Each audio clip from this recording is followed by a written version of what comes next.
J'espère que vous allez bien, j'espère que vous vous portez bien. Ce qui s'est passé aujourd'hui, nous l'avions prévu hier. Hier, le 17 février 2025, on avait anticipé la réaction d'Alger, on avait dit que ce comportement de Paris ne va pas manquer d'exaspérer, d'énerver encore davantage Alger et que les relations franco-algériennes ou algéro-françaises vont se détériorer encore davantage à cause de cette visite de Rachida Dati, la ministre française, la première visite officielle d'un ministre français, d'un membre officiel du gouvernement français dans le territoire du Sahara occidental, un territoire qui fait partie intégrante selon la France du Maroc, puisque la France a reconnu la souveraineté du Maroc sur le Sahara occidental, alors que l'Algérie, je rappelle, conteste totalement toute légitimité de la présence marocaine au Sahara occidental et considère ce territoire comme occupé, et elle se tient à la position pour le moment de l'ONU qui, encore une fois, l'ONU ne demande pas l'indépendance du Sahara occidental, mais elle n'appuie pas encore la marocanité du Sahara occidental, puisqu'elle considère que ce statut du Sahara occidental reste à déterminer. Juridiquement, il cause problème, parce que c'est un territoire qui est non autonome et qui reste à décoloniser.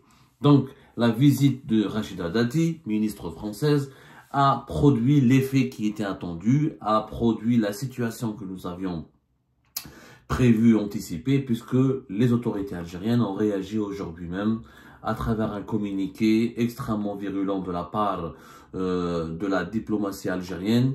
Le ministère algérien des Affaires étrangères, donc, il a dénoncé, et je dis bien le ministère des Affaires étrangères, le ministère algérien des Affaires étrangères a dénoncé un mépris insigne de la légalité internationale en ce qui concerne la visite de la ministre française de la Culture, Alayoune Adrla.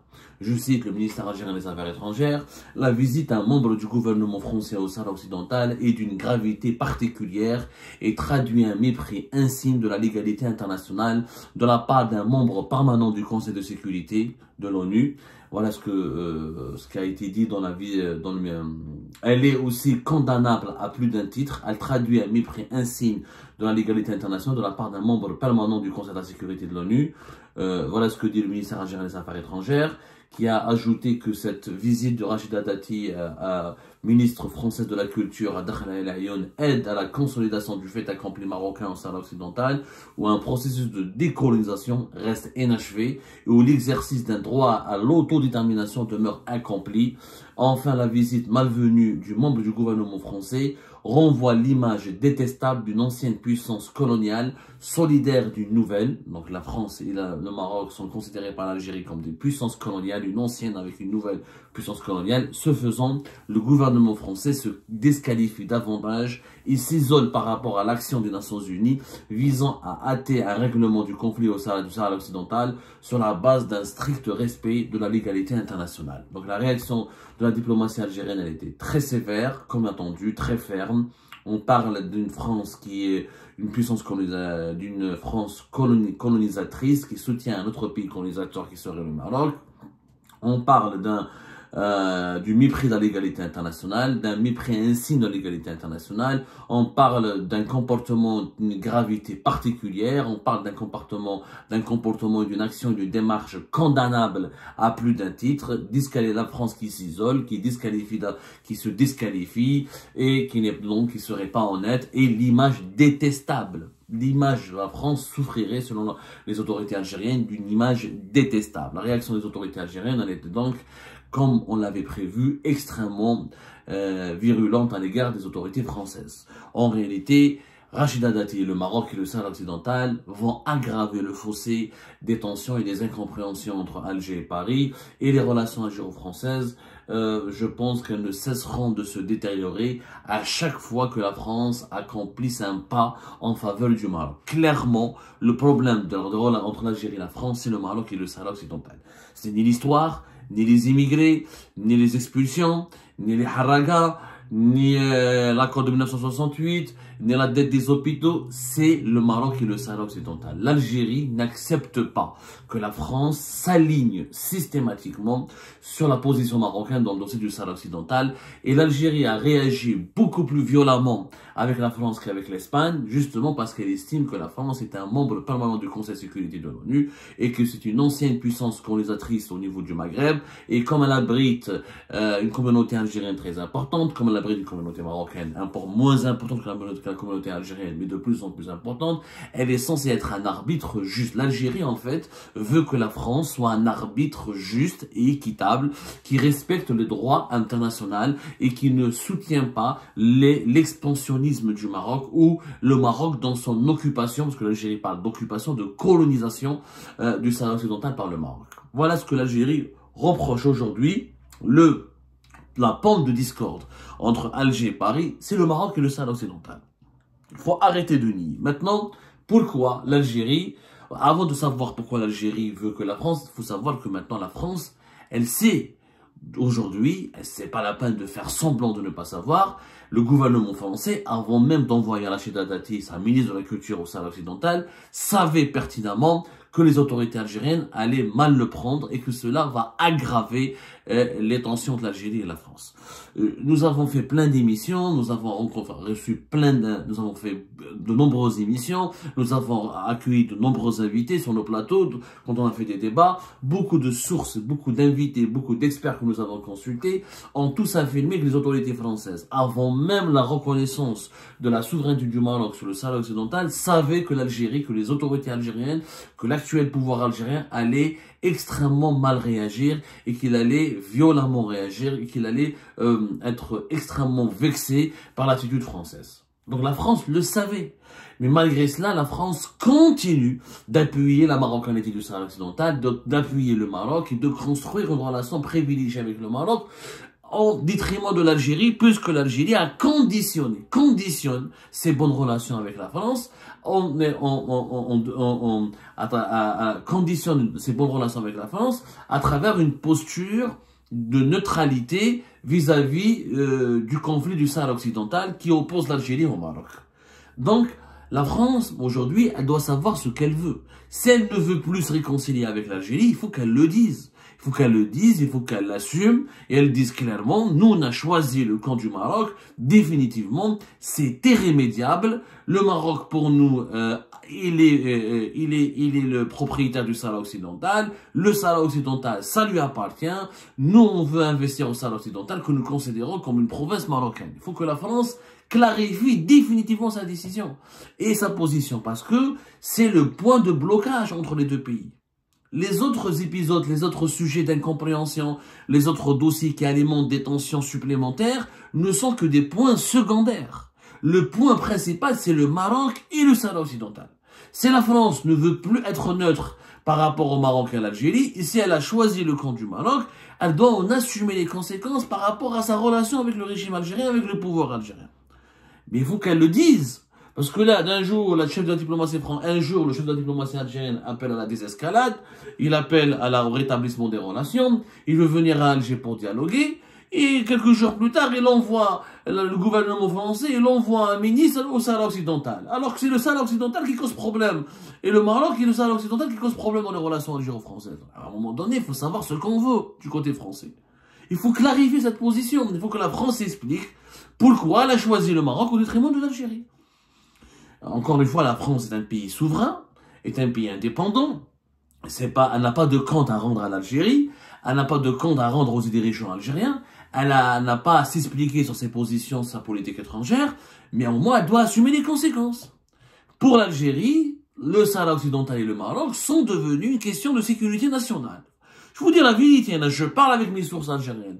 J'essaie de parler avec des dirigeants algériens. Pour eux, le Maroc et le Sahara occidental est une ligne rouge. Mais ils font rouge, mais pour eux, c'est une ligne rouge. Celui qui est avec le Maroc est par définition contre l'Algérie.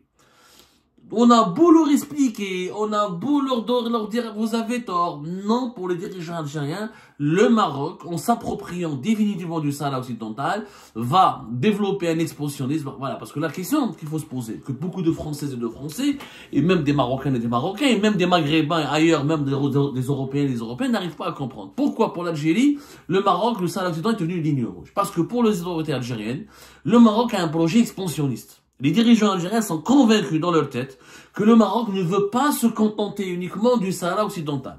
Qu'après avoir réglé le statut diplomatique ou juridique, ou après avoir validé ou après avoir imposé son occupation du Sahara occidental, il va s'en prendre au territoire algérien.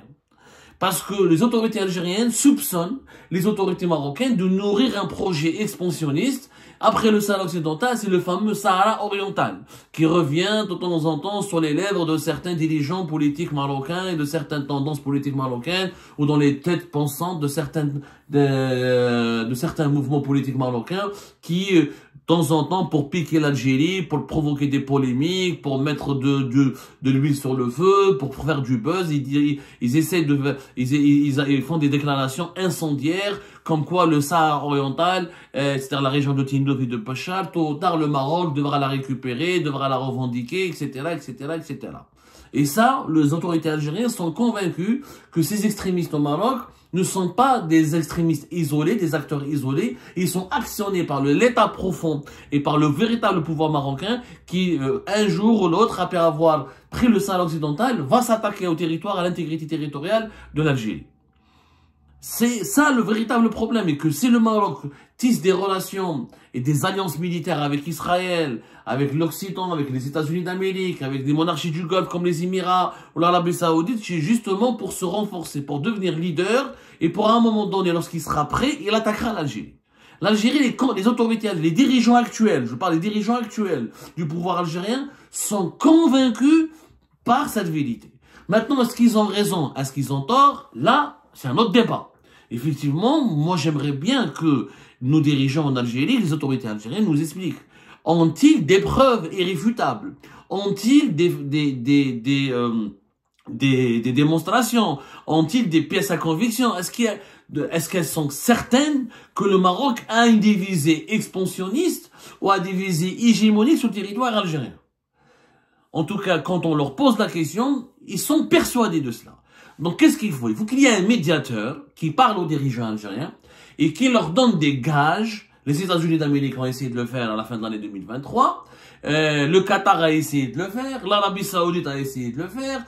Moi, je pense que l'Union africaine, c'est le seul cadre idéal, c'est la seule institution qui pourrait trouver, pour que la paix revienne définitivement entre le Maroc et l'Algérie, il faut que le Maroc s'engage dans un accord officiel à ne jamais porter atteinte à l'intégrité territoriale de l'Algérie. Il faut que ça soit signé, acté.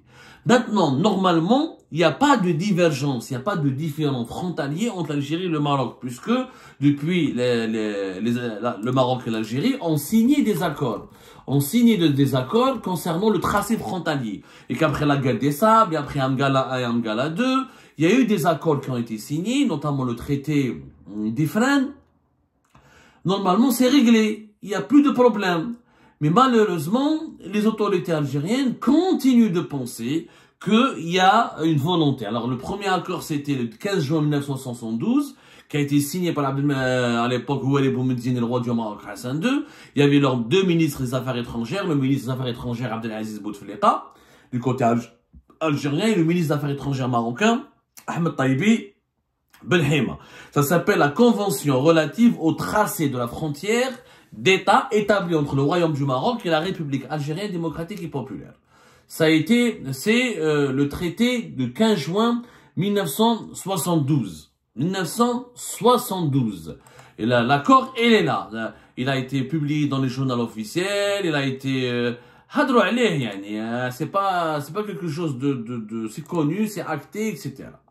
Alors, plus tard, le 17 mai 1973, l'Assemblée algérienne, l'Algérie a ratifié cette convention. Le 22 juin 1992, la Chambre des représentants du Royaume du Maroc ratifie à son tour cette convention qui délimite la frontière avec l'Algérie. Et il y a des références là-dessus, etc. Ensuite, en 1994, il y a la fermeture des frontières, mais normalement, depuis 2002, je dis bien depuis 2002, il y a eu l'Algérie et le Maroc ont enregistré leur accord frontalier au niveau des Nations Unies. Normalement, c'est à l'ONU, mais malgré ça, il y a des doutes. Non, il y a des Marocains qui disent non, mais l'Algérie n'a pas, le Maroc n'a pas ratifié, qu'il est en son droit de demander peut-être des parties du territoire algérien, et du côté algérien, c'est la même chose. Donc, il y a malheureusement on en a déjà parlé de la problématique des frontières entre l'Algérie et le Maroc, qui est censée avoir été réglée, encore une fois. Normalement, ça a été réglé. Je vais essayer de vous retrouver la date de cet accord sur les frontières. Elle a été enregistrée au niveau de l'ONU. Voilà. Voilà, je vous donne la date. Ça a été, voilà, le numéro d'enregistrement au niveau des Nations Unies, c'est le 31587. Le titre, c'est la Convention relative au tracé de la frontière établie entre le Royaume du Maroc et la République algérienne démocratique et populaire. Et ça a été enregistré, normalement, ça a été la date de cet accord, le 15 juin 1972. La date d'entrée en vigueur, le 14 mai 1989, par l'échange des instruments de ratification conformément à l'article 8. Il a été enregistré, la date d'enregistrement au niveau des Nations Unies, c'était le 30 juillet 2002. Donc, normalement, ni le Maroc, ni l'Algérie ne peuvent contester leur tracé frontalier ou ne peuvent réclamer une partie du territoire ou exprimer des revendications territoriales à l'encontre de leurs voisins. Mais malgré cela, malgré l'existence de ces accords, il y a des doutes avec il faut dire la vérité, depuis la normalisation des relations entre le Maroc et Israël, la reconnaissance des États-Unis d'Amérique et plus tard de l'Espagne et aujourd'hui de la France, de la souveraineté du Maroc sur le Sahara occidental, les autorités, les dirigeants algériens vivent dans une, voilà, ils ont une angoisse, ils ont des craintes, ils se sentent en insécurité, ils pensent que le Maroc va se retourner ne va pas respecter cet accord frontalier et qui va, à un moment donné, essayer de toucher à des parcelles ou à des régions entières du territoire algérien. Voilà le fond du problème. Donc la France doit le comprendre. Et la France, elle a des relations particulières avec l'Algérie. Le Maroc, ça fait partie de l'histoire de la France et c'est un partenaire important pour la France, mais humainement et culturellement et démographiquement et historiquement, la relation avec l'Algérie est beaucoup plus puissante. Qu'on le veuille ou non, l'Algérie était un département français, c'était pas un protectorat français comme le Maroc. Il y a eu une guerre d'indépendance en Algérie. Il y a eu des accords d'Évian. Les accords d'Évian, c'était avec l'Algérie. Les millions d'Algériens qui ont immigré ensuite après l'indépendance vers la France et qui ont contribué à construire la France. Donc, c'est une relation particulière. Le fait que la France se tourne le dos à l'Algérie de façon aussi brutale, en tout cas, c'est comme ça que les dirigeants algériens le perçoivent. J'essaie pas de justifier la position des uns et des autres. Je suis en train de vous expliquer le puzzle très complexe dans lequel on se retrouve aujourd'hui. Parce que les dirigeants algériens, qu'on les aime ou qu'on ne les aime pas, mais il faut au moins expliquer leur attitude pour qu'on puisse comprendre ce qu'ils veulent. Les Français, les dirigeants français, qu'on les aime ou qu'on ne les aime pas, mais il faut comprendre aussi pourquoi ils ont fait ça. L'attitude algérienne, je viens d'expliquer. C'est une attitude c'est un pouvoir qui a peur et qui pense que le Maroc pactise dans son dos et tisse des alliances internationales pour avoir suffisamment de leadership et de force pour ensuite revendiquer des territoires algériens. Maintenant, la France, sachant qu'elle connaît cette angoisse du côté algérien et elle connaît ce sentiment d'insécurité, pourquoi elle s'est précipitée à reconnaître la souveraineté du Maroc sans offrir au préalable des garanties de sécurité à l'Algérie? Pourquoi la France ne se pose pas comme médiateur? Moi, je me pose la question. J'ai l'impression que cette zizanie, ce conflit algéro-marocain, la France, ça l'arrange un peu. Parce que c'est simple. Si la France veut la paix au Maghreb, elle veut avoir la paix avec l'Algérie, le Maroc, elle la voit. Elle n'a qu'à proposer une médiation pour que les deux pays puissent conclure un accord de sécurité et de non-agression. Si la France ne peut pas être médiateur, elle peut appuyer des efforts de médiation de l'Union africaine, d'un pays de l'Union européenne, ou je sais pas quoi, ou des Nations Unies. Mais en tout cas, Paris ne peut pas continuer d'ignorer que le rapprochement et l'alliance avec le Maroc, il est vécu comme étant un acte d'hostilité à l'égard de l'Algérie. Si ce point n'est pas résolu, n'est pas discuté, n'est pas traité convenablement au plus haut niveau de l'État français, les relations algéro-françaises ne vont jamais s'améliorer. Je vous le dis, l'actuel pouvoir algérien ne fera pas marche arrière. Moi, j'ai parlé avec des sources algériennes. J'hésite pas à leur parler, à essayer de les comprendre, à essayer d'analyser leur langage, leur pensée. Ils ne reculeront pas. Pour eux, le Maroc, c'est la ligne rouge. Ils sont convaincus que le Maroc veut leur faire du mal, veut faire du mal à l'Algérie, veut torpiller la sécurité nationale, veut comploter contre l'Algérie. Il veut tisser des alliances pour plus tard, après le Sahara occidental, s'intéresser au fameux Sahara oriental qui, pour reprendre le vocabulaire et les éléments de langage de certains mouvements marocains extrémistes, parce qu'il faut dire la vérité, au plus haut sommet, dans le gouvernement actuel marocain, il n'y a pas de revendication sur le territoire algérien. Mais, en l'absence d'un accord définitif, d'un pacte de non-agression entre les deux pays, il n'est pas possible d'avancer. Et la France, en s'en rapprochant encore davantage du Maroc, sans avoir réglé, sans gérer pour l'OTAN avec précaution ses relations avec l'Algérie, elle est en train de perdre l'Algérie. Je vous l'assure, elle est en train de la perdre et je ne pense pas qu'elle va la retrouver de sitôt.